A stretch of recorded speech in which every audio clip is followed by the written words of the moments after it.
We are going to hear that song from the latest album by Mr. Jim Brickman, paired with Joanne Blouin, and it is called Destinée.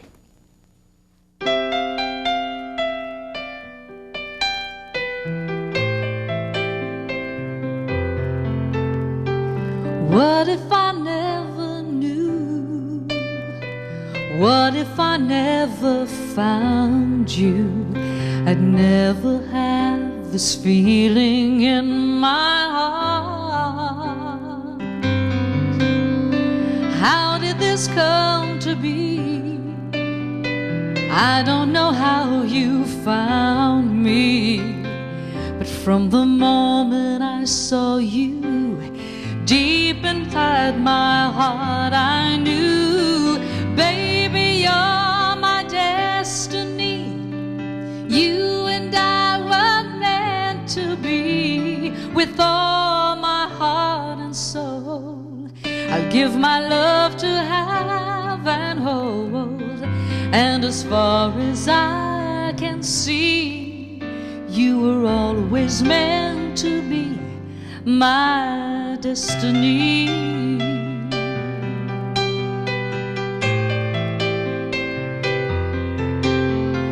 Il suffisait de toi que je me love au creux de toi.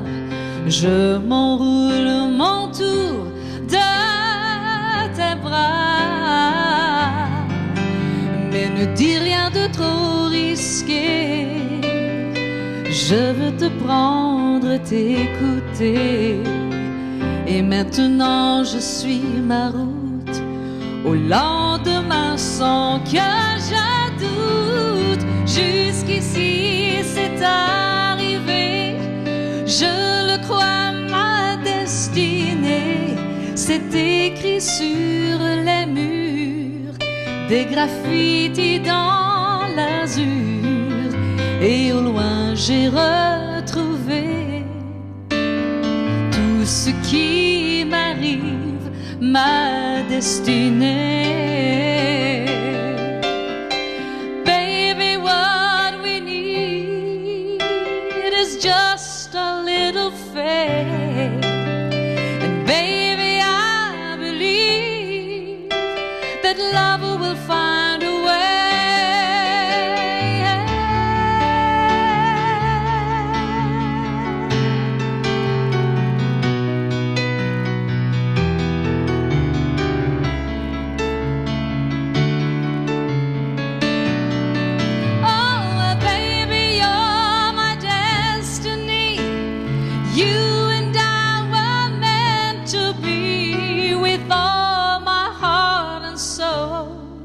I'll give my love to have and hold, and as far as I can see, from now until eternity, you were always meant to be my destiny.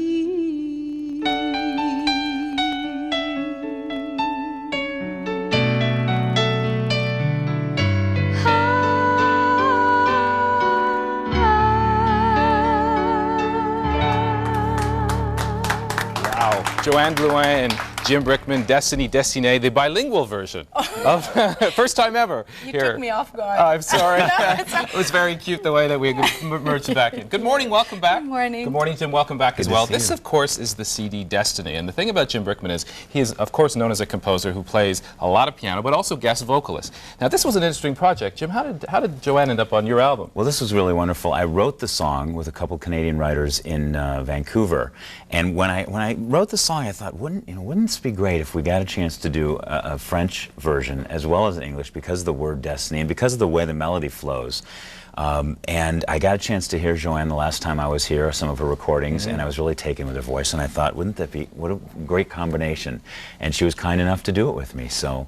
And the fun thing is that you didn't meet Jim until yesterday when he arrived in town, so you actually did the recording here, and through the magic of technology, it was merged together. Yes, yeah, and yeah, it was great. And when you got the phone call, hey, Jim Brickman wants you to sing a song? Well, I was honored, I'm flattered, and I really love Jim's songs. I think he writes the most beautiful melodies because they flow, and it's very, very natural for a singer, which is not always the case. Yeah. And it's very, very, it's nice to sing. They're beautiful to sing, and they're beautiful songs to listen also. So it was an honor. As I said, Jim, this was your 5th album. Where did these songs keep coming from? You have hit after hit after hit. Are there more inside those hands? I hope so. I hope so. I hope it continues. But I believe in very positive music, and in music that sends a message to people that's very emotional, that's very heartfelt, but that's comfortable, that people hear and they feel like, maybe I've heard that before, or I'm not sure, you know, something that sounds comfortable, and that,